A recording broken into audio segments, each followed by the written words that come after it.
Ako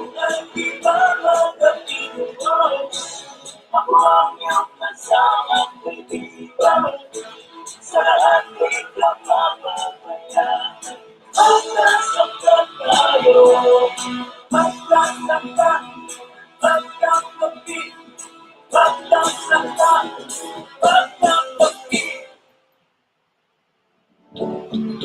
Ang programang ito ay hatid sa inyo ng Equilibrium Probiotics. Ito ay ang bagong food supplement na gawa sa mga piling gulay at prutas at dumaan sa isang masusing proseso para mapangalagaan ang inyong kalusugan. Ang Equilibrium Probiotics ay dinisenyo Pakisagutan po yung call natin yan sa TikTok. Tulungan ang pagkuha ng sapat na nutrisyon at ang pagpapalabas sa ating sistema ng mga nakakasirang toxins. Ang Equilibrium Probiotics ay may iba't ibang disenyo at sangkap base sa inyong pangangailangan. Mula sa boost para sa mga bata, fortitude, gusto great, miracle fruit, periwinkle, at ang pinakabago, liver fruit. Ang Equilibrium Probiotics ay may pagmamalaki na produktong gawa sa Thailand. Ito ay mabibili sa Dashen, Geta Road, San Sebastian, Phase 3, Pinauganan, Tarlac City. At para sa mga malalayong lugar, mabibili din ang produkto ng Equilibrium Probiotics sa Lazada. Ito ay eksklusibong gawa ni Ginan Malu Reyes Nure. Ano pang hinihintay nyo, mga kasangga? Hala, bili na!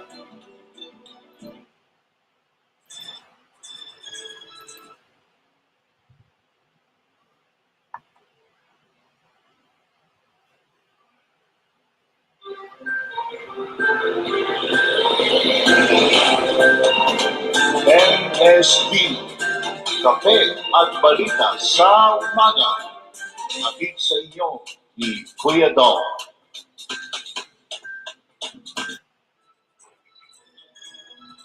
Magandang umaga po mga kasangga. At nandito naman po ang ating MSB Kape at Balita sa Umaga. Ngayon po ay araw ng Lunes. No, araw po ng Lunes, July 17, 2023. At maulang umaga po sa kanilang lahat.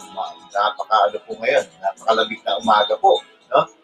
Para po daw sa mga may pasok, dahil Lunes, gising-gising. At sa mga estudyante naman po na mga nakabakasyon pa hanggang ngayon, wag po muna tayong gagala. At alam naman po natin na panahon pa rin po ng sakit pagka ganitong mga nag-uulan tapos mainit. Uulan, aaraw. Uulan, aaraw. Yan po yung formula po yan para sa sakit, para sa kaso. Para makaiwas po tayo sa pagkakasakit, wag na lang po muna tayo magbabasa sa ulan. Ano po? At para sa mga nanay na hindi po natapos ang kanilang paglalaban, dahil sa patuloy na pag-ulan mula nung Sabado hanggang ngayon, konting tiis lang po, konting tiyaga lang muna. Blessing na rin po yung nag-uulan dahil kahit pa paano nagkaroon po tayo ng break mula sa El Nino. No? Kahit pa paano po meron po tayo konting pahinga sa mainit na panahon. At yung pong naging problema sa tubig, no? Kahit pa paano maiibsan muna. At bago po natin ipagpatuloy itong ating pagbalita ngayong umaga, samahan niyo po muna ako sa isang maikling panalangin.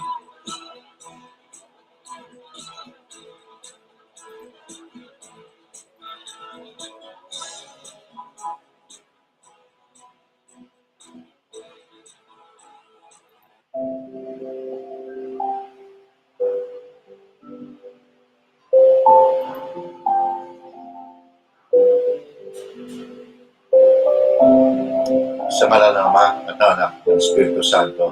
Amen. Mahal namin lumikha, maraming salamat sa bagong araw na ipinagkaloob ninyo sa amin. sa mapayapang gabing lumipas at sa patuloy na pagbuhos ng iyong mga biyaya sa amin at sa aming bayan. Naway ipagkaloob mo pa po sa amin ang lakas at tibay ng loob upang mapaglabanan ang kasamaan at manatili po kami sa paggawa ng mabuti sa kapwa at sa pagsunod sa inyong itinurong tamang landas.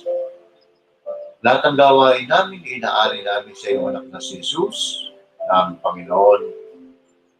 Amen. Sa ngalan ng Ama, ng Anak, ng Espiritu Santo. Amen. Good morning, Ronski Tovera. Good morning. At good morning din sa iyo, Sister Josie Pangan. Good morning. At online na po ang ating admin. Good morning, Admin Sol.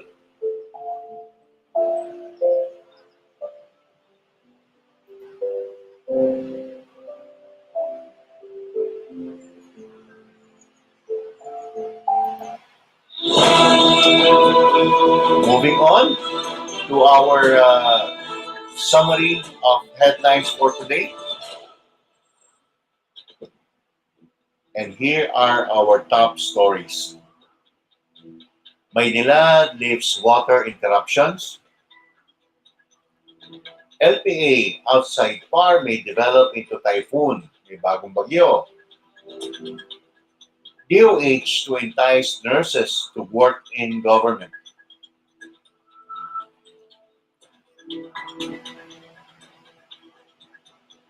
Hot and dangerous weekend.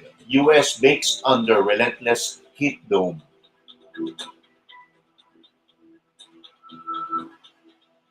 For our regional stories, magma keeps rising to Mayon's crater. Monsoon floods hit Valenzuela, Malabon. 129 rescued from listing vessel off Romblon. And finally, Gilas girls sustain rout, set up finale versus Iran.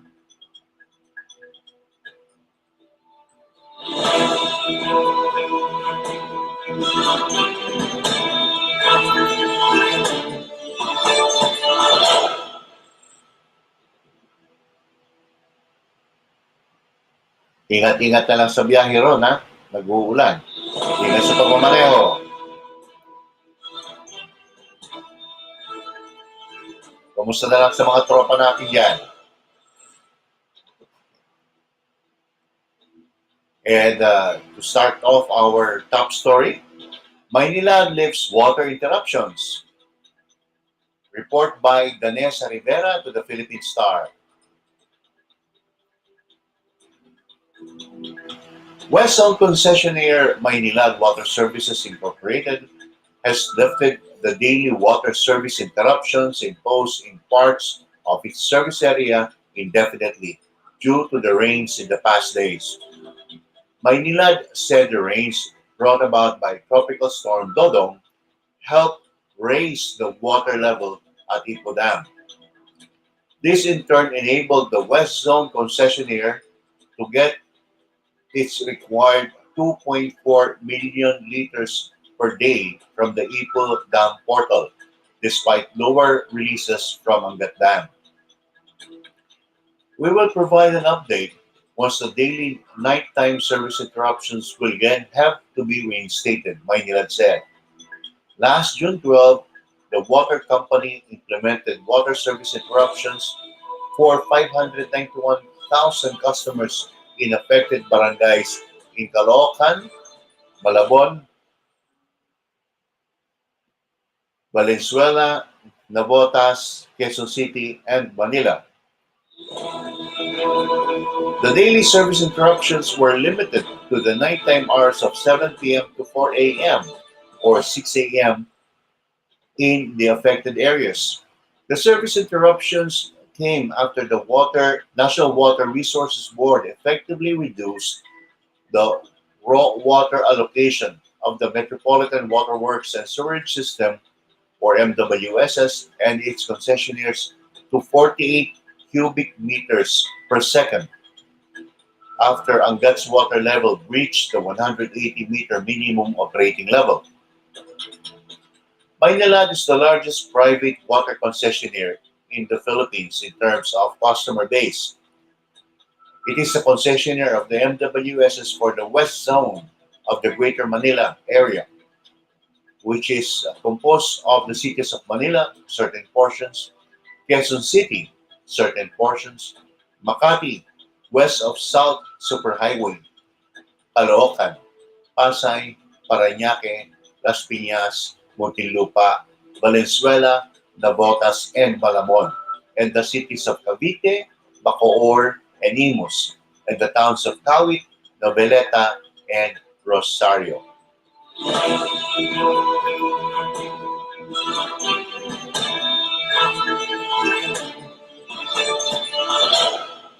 O, buti naman okay yung mga kasama natin. Sabihin mo sa kanila, mag-iingat ron, ha? At iba-ibang panahon. Lalo na trabaho nyo sa kalsada.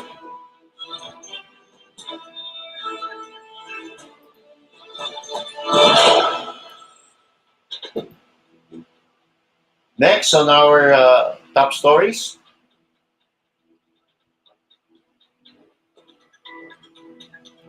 LPA outside par may develop into typhoon. Report by Bella Carriazo to the Philippine Star. Manila, Philippines. A new low-pressure area has developed outside the Philippine area of responsibility in the eastern section of Mindanao and may soon develop into a typhoon. The Philippine Atmospheric, Geophysical, and Astronomical Services Administration said yesterday. At 2 p.m. in the afternoon of July 16, the cloud clusters outside PAR have developed into a low-pressure area and may develop into a typhoon within 24 to 48 hours, Pag-asa weather specialist Adixar Aurelio said. He added that the LPA will be named Egay once it turns into a typhoon.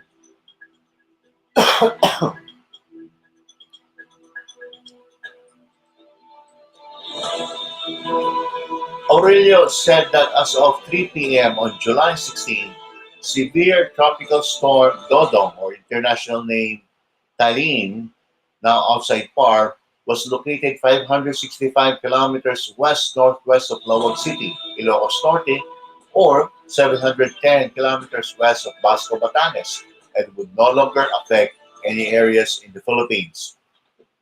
Pag-asa weather specialist James Villamil, on the other hand, said that the southwest monsoon, or habagat, will continue to bring rains in areas in Luzon, including Metro Manila and Western Visayas in the next days.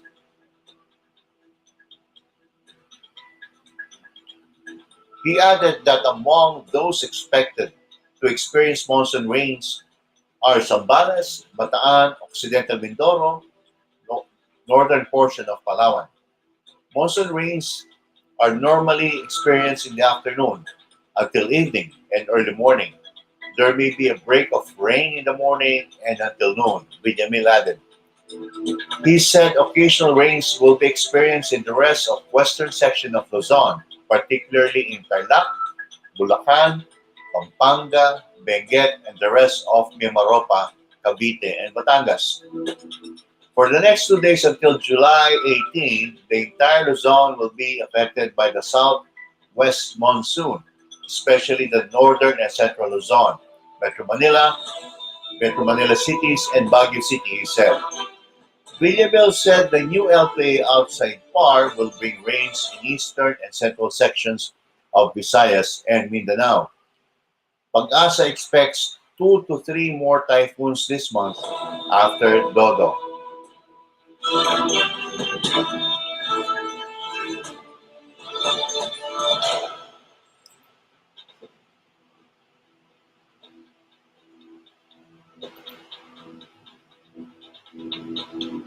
Our next top story,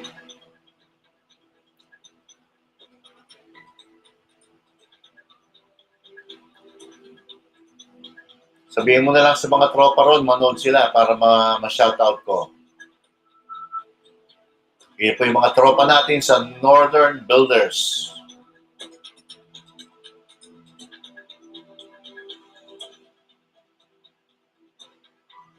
Oy, good morning, Michelle, our favorite baker. And good morning po, Levi Ildefonso. Good morning. DOH to entice nurses to work in government. Report by Mayan J. Malen to the Philippine Star. Manila, Philippines. The Department of Health plans to closely coordinate with the other government agencies in finding unemployed registered nurses with the aim of luring them to work in state health facilities. The agency expressed agreement with Camarines Sur Rep. El Rey Villafuerte that efforts must be made to identify the nurses who are not working in the health sector. Towards this goal, the DOH will work with the Professional Regulation Commission, or PRC, to determine the number of nurses who pass the board and will work with the Department of Labor and Employment to trace nurses who are not engaged and employed in the health sector, the DOH said in a statement.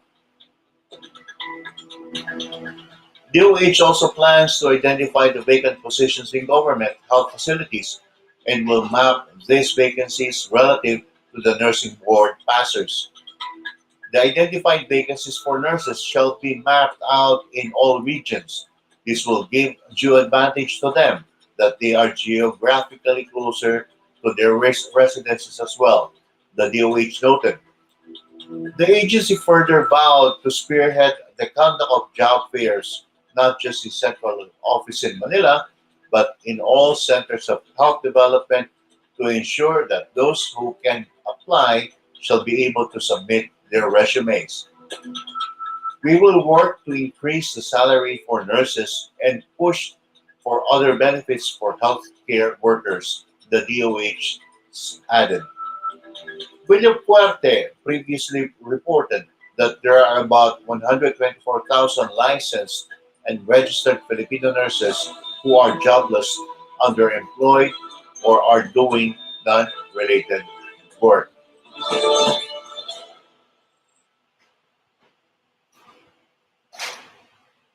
Yeah, good morning, Levi. Good morning. Kumusta sa mga kasamahan natin dyan sa paniki?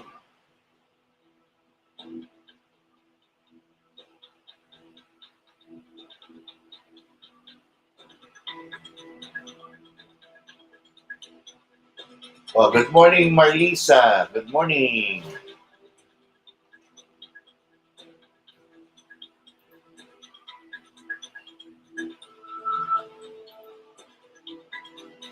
And moving on to our global update.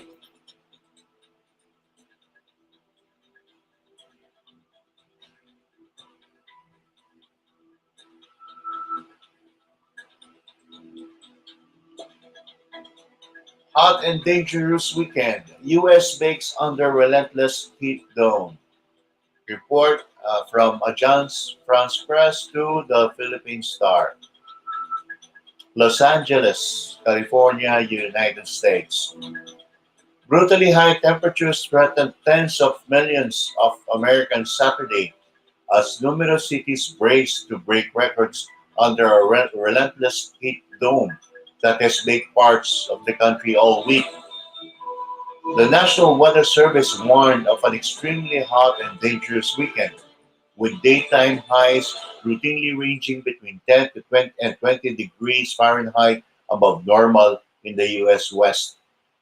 Residents of Central and Southern California, for example, saw thermometers peaking at 105 to 110 degrees Fahrenheit or 41 to 43 degrees Celsius, it said. By Saturday afternoon, California's famous Death Valley, one of the hottest places on Earth, had reached a sizzling 124 degrees Fahrenheit or 51 degrees Celsius, with Sunday's peak predicted to soar as high as 129 degrees Fahrenheit or 54 degrees Celsius. Even overnight lows there could exceed 100 degrees Fahrenheit or 38 degrees Celsius.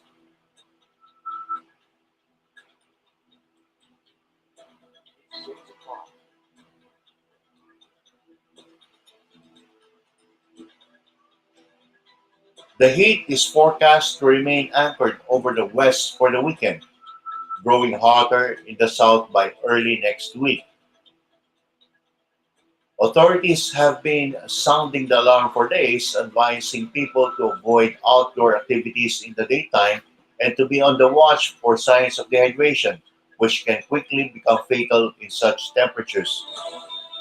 In Arizona, the state capital of Phoenix has recorded 16 straight days above 109 degrees Fahrenheit or 43 degrees Celsius, as temperatures hit 117 degrees Fahrenheit or 47 degrees Celsius Saturday afternoon, while the NWS predicted they could reach a record-breaking 118 degrees Fahrenheit by the end of the day.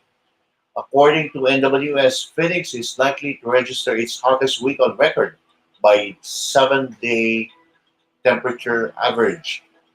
The city has organized volunteers to direct residents to cooling centers and distribute bottles of water and hats, but program head David Hondula said the local ABC station that its 3 days per week schedule is clearly not enough as the heat intensifies. The NWS warned Saturday that the heat is the leading weather-related killer in the U.S. and to take the risk seriously. At the construction site outside Houston, a 28-year-old worker who gave his name only as one helped complete a wall in the blazing heat. Just when I take a drink of water, I get dizzy. I want to vomit because of the heat, he told AFP. I need something else, a Coca-Cola, a Gatorade, and cold, just to be able to get going. The residents of Texas metropolis have been asked to conserve energy from 2 to 10 p.m. Saturday through Monday to provide by provider reliant energy in an attempt to mitigate high demand. Further west, the Texas border city of El Paso marked its 30th consecutive day of temperatures reaching or topping 100 degrees Fahrenheit or 38 degrees Celsius Saturday. Not typical. Oh yes, nanonood din ang misis mo, Ron, no? At maraming salamat. Ipamalita sa mga misis para ma-shoutout natin din sila. Not typical. Heat waves are occurring more often and more intensely in major cities across the United States, according to the Federal Environmental Protection Agency, with a frequency of 6 per year during the 2010s and 2020s, compared to 2 per year during the 1960s. This heat wave is not typical desert heat. The National Weather Service's Las Vegas branch tweeted, specifying that its long duration, extreme daytime temperatures, and warm nights were unusual. In Canada, which is suffering from warm temperatures combined with months of below average rainfall, the amount of land burned by devastating wildfires climbed to an all time high of 24.7 million acres or 10 million hectares so far this year on Saturday. We find ourselves this year with figures that are worse than our most pessimistic scenarios. Jan Bolanger, a researcher at Canada's Natural Resources Ministry, told AFP. Smoke from the wildfires was meanwhile creating unhealthy air quality conditions in parts of the upper central United States, similar to episodes in June when Canadian blazes cloaked the U.S. East Coast in a noxious haze.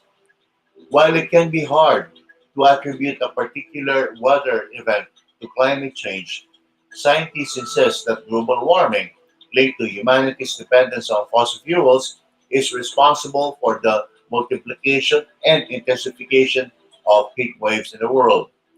The US heat wave comes after EU's Climate Monitoring Service said the planet saw its hottest June on record last month.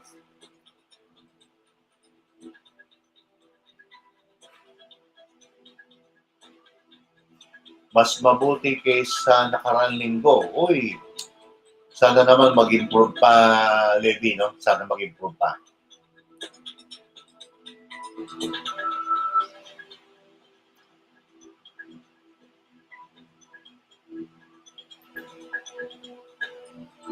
Pakikumusta na lang sa mga kasamahan natin magsasaka yan sa Ventanilla. Mga magsasaka po natin ng Ventanilla. Good morning. Yan po sa bayan ng Paniki. Moving on to our local or regional stories.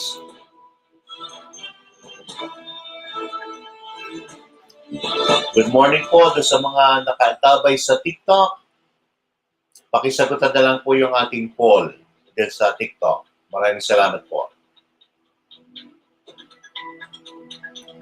Magma keeps rising to Mayon's crater. Report by Seth De Matera to the Philippine Star.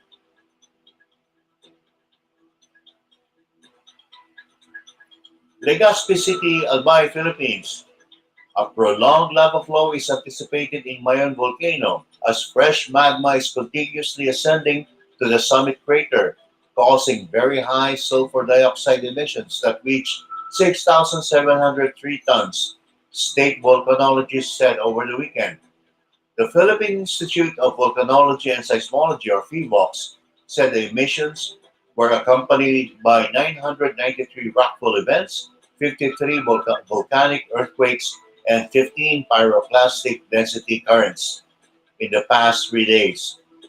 Paul Alanis, PHIVOLCS resident volcanologist at the Leñon Hill Observatory in the city, said that the sustained high values in the volcano's abnormal parameters indicated that magma is continuously rising to the surface. The rising magma inflated the northwest and southwest portions of Mayon. Alanis said thick clouds prevented the PHIVOLCS team from conducting visual observation of Mayon in the past 3 days. Our instruments continued to record Mayon's seismic activity, although we could not observe it visually because of thick clouds, he said.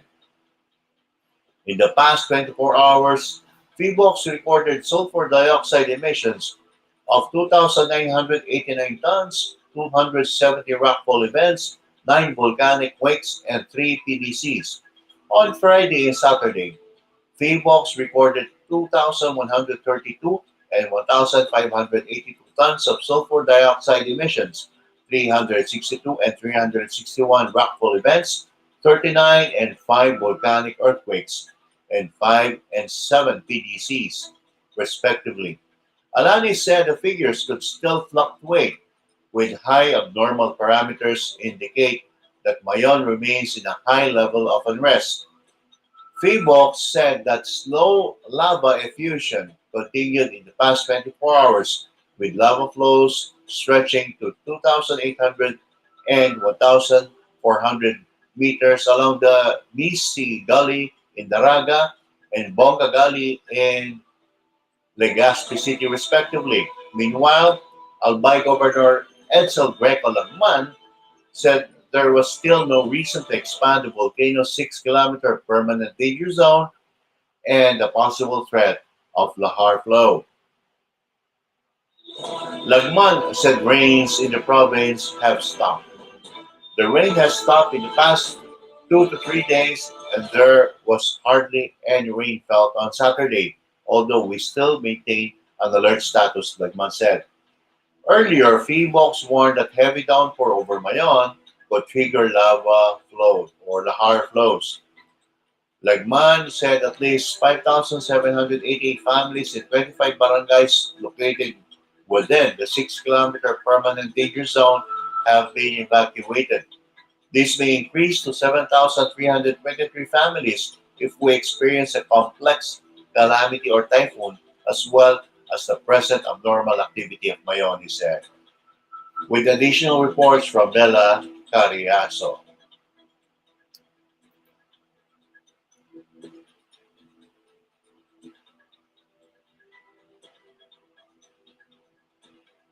Oo naman, Ron, supportan kita sa FB mo, walang problema. Oy, si Maring Lutz is also watching. Good morning, Mare. Ingat kayo sa pag-ikot sa mga school. Maulan.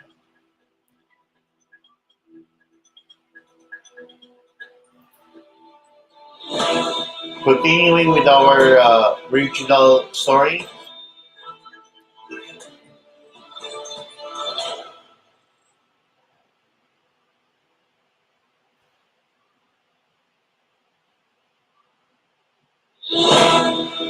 monsoon floods hit Valenzuela, Malabon. Report by Mark Ernest Villesa to the Philippine Star. Manila, Philippines. Several areas in Valenzuela and Malabon experienced flooding due to continuous heavy rainfall brought by the southwest monsoon since Saturday morning. In Valenzuela, residents were evacuated from Barangay 20 Reales before noon on Saturday, but were allowed to return in a few hours later. Floodwaters along 20 Reales bypass road reached 6 to 8 inches deep on Saturday but subsided yesterday, according to the city government's Disaster Risk Reduction and Management Office. The flood along T. Santiago Street in Barangay Canumay West ranged from 10 to 12 inches deep on Saturday and subsided to 4 to 5 inches yesterday. No residents were evacuated, according to the Valenzuela DRRMO. Barangay Arcong Bato was also flooded on Saturday, but its residents were not told to evacuate. The flood along MH Del Pilar Street reached 5 inches deep, while the flood at the intersection of MacArthur Highway and C. Santiago Street was at 2 inches, allowing all types of vehicles to pass through, the Venezuela DRRMO said. Yesterday morning, the city government reported flooding along MacArthur Highway anew due to rising water levels in Angat Dam in Norsagaray, Bulacan. As of 7 p.m. yesterday, the city government reported that the flood in Dalandan reached 4 inches deep, making the area impassable to all vehicles. 8 families in Barangay Balangkas were evacuated yesterday. In Malabon, Dampales Street in Barangay Muson and Flamingo Street in Barangay Panghulo were also flooded before dawn on Saturday. Barangay Santolan in Malabon reported flooding 7 inches deep yesterday, but floodwaters receded quickly, according to DRRMO head Roderick Dongol.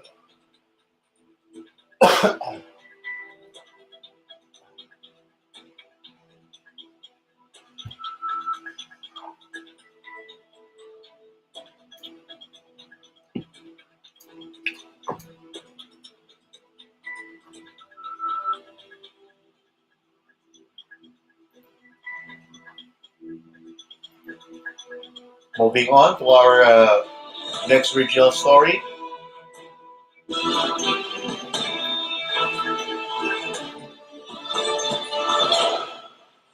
"129 rescued from the listing vessel off Romblon."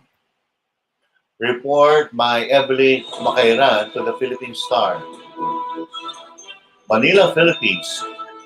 A team from the Philippine Coast Guard rescued 129 passengers and crew members of a roll-on, roll-off vessel that ran aground in the waters off Romblon yesterday morning.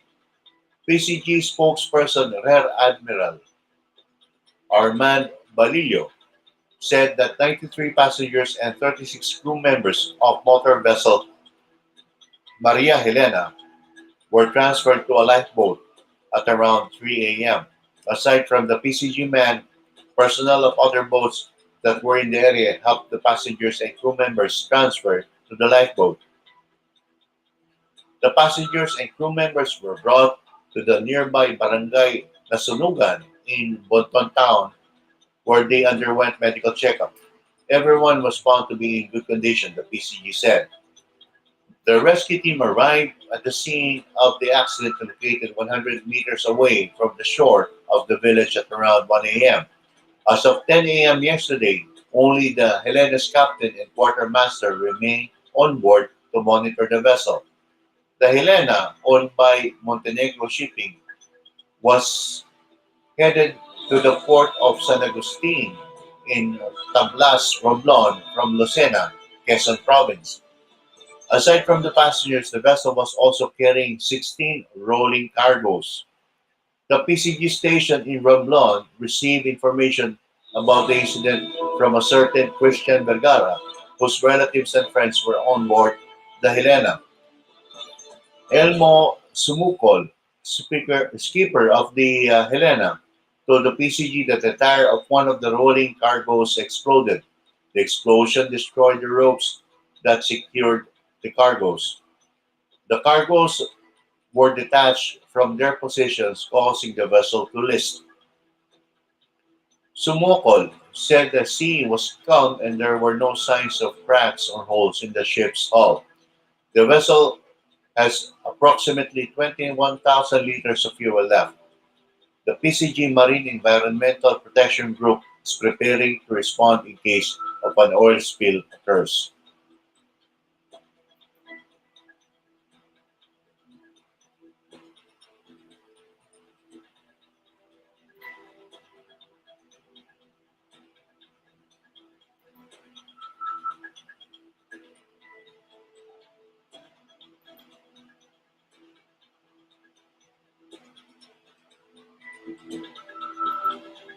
Moving on to our final news update in sports.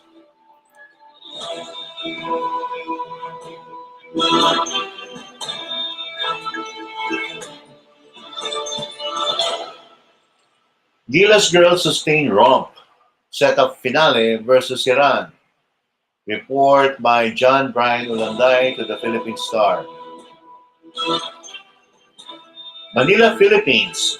Gilas Pilipinas girls move on the cusp of a coveted Division A promotion after drubbing Malaysia 79-44 to advance to the 2023 FIBA U16 Women's Asian Championship Division B final yesterday at the Prince Hamza Hall in Amman, Jordan.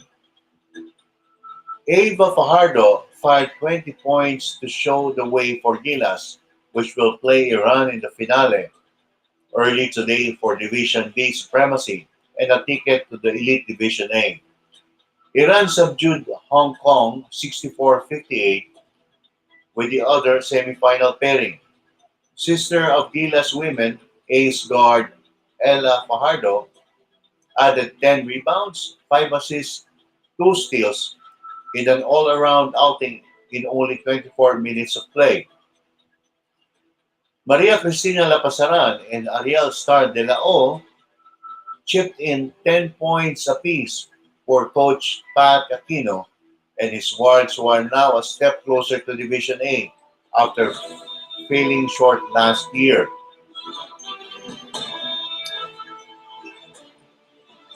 Following a sweep of the group stage, Gilas fell to Samoa in the semifinals last year to settle for bronze medal and stay in Division B. Determined to go all the way this time, Gilas unleashed a big 36-15 salvo to take command at the 45-26 at the half en route to another dominant win. It's a fourth straight blowout win for Gilas after running away with an average of 69.6-point winning margin in the group play.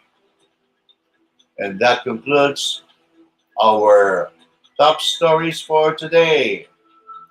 And the news is this news reading is brought to you by Equilibrium Probiotics. Please scan on the QR code to see more details about the probiotic. It will lead you to their Facebook page.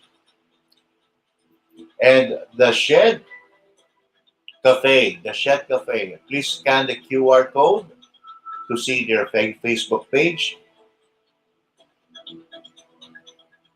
And Hidden Vietnam, please scan the QR code also to see their Facebook page.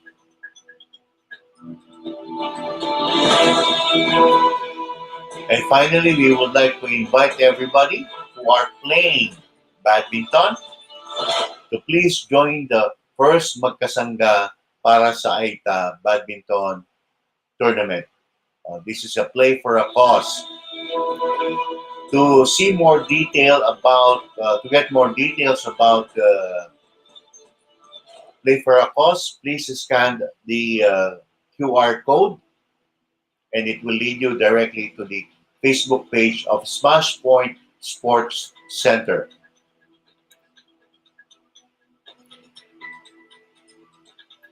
And again, here is a quick rundown or summary of the stories for today. Hello to Sheila Ann Kapinding De Leon.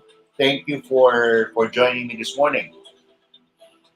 Maynila leaves water interruption. LPA outside PAR may develop into typhoon. DOH to entice nurses to work in government. And in the U.S., hot and dangerous weekend. U.S. bakes under relentless heat dome. And for our regional updates, magma keeps rising to Mayon's crater. Monsoon floods hit Valenzuela, Malabon, and 129 rescued from listing vessel off Romblon. And finally, in sports, Gilas girls sustain romp, set up finale versus Iran.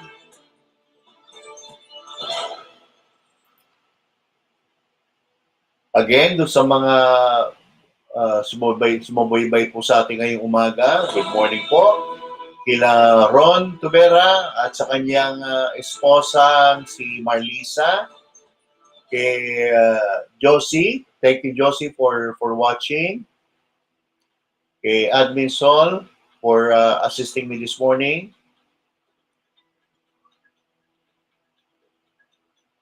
Kay Richelle, our favorite baker tayag. Kay Levi Eldefonso from Ventanilla.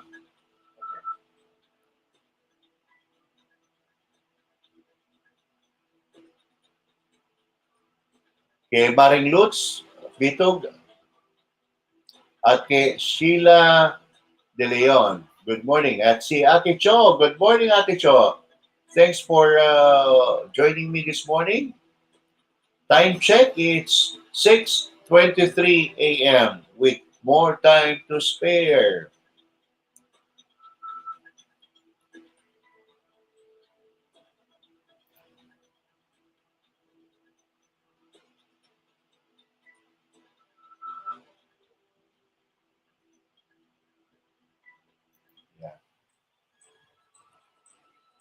Blessed Monday din po, Sister Cho. Kumusta na lang po kay Apple? At sa mga sumubaybay o umantabay sa atin sa TikTok, maraming salamat po. At doon sa mga naka-join ngayon, please help me with my poll. Meron po tayong poll dyan sa TikTok. Pakisagutan lang po, no? Para matulungan niyo po ako sa aking paggawa ng isang module. Ako'y nagde-design ng isang module sa HR. So, malaking bagay po yung poll na yan para sa akin.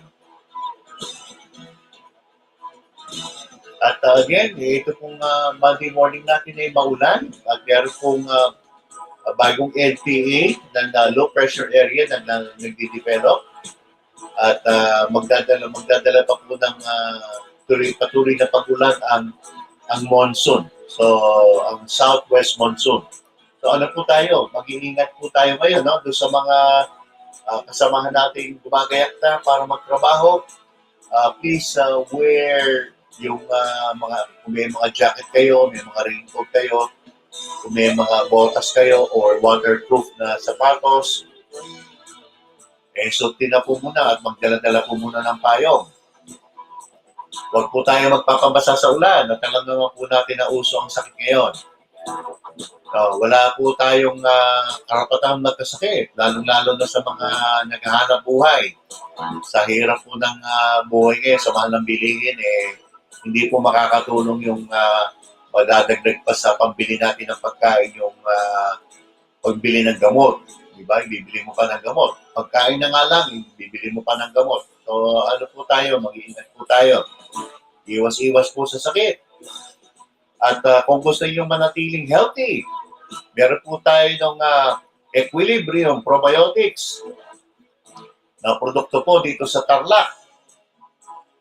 Maano po kayo, yun po mabibili dito sa The Shed, no? Along Dieta Road. At ito po gawa ni Ginang Malu Reyes Murray.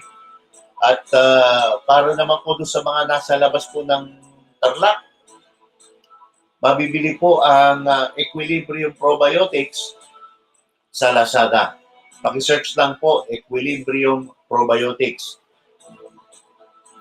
Para doon sa mga nanonood po dito sa atin, scan lang po ninyo itong QR code at kayo po ihahatid sa website ng Equilibrium Probiotics. Good morning, Kerr.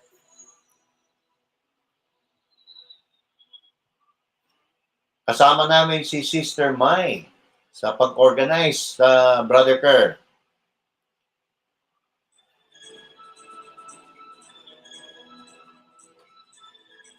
So yan po, at yan po nagtatapos ang ating news reading for today. It's July 17, 2023, Monday. And hope to see you again tomorrow. For all of those who joined me this morning, thank you very much. For those who have been watching me via TikTok, thank you very much din po. Please support me in TikTok. Like and share lang po yung ating account sa TikTok. Payapa. Yes, thank you, Brother Kerr. Thank you for supporting our program. MSB Natics na raw. So, meron na pala tayong MSB Natics. Sana dumami pa kayo. Maraming salamat at dyan na po nagtatapos yung ating programa. I'll see you again tomorrow, Tuesday, sa ating regular program ng MSB Kape at Balita sa Umaga. Ito po ang inyong Kuya Dong. Nagpapaalam sa inyo. Have a blessed Monday morning.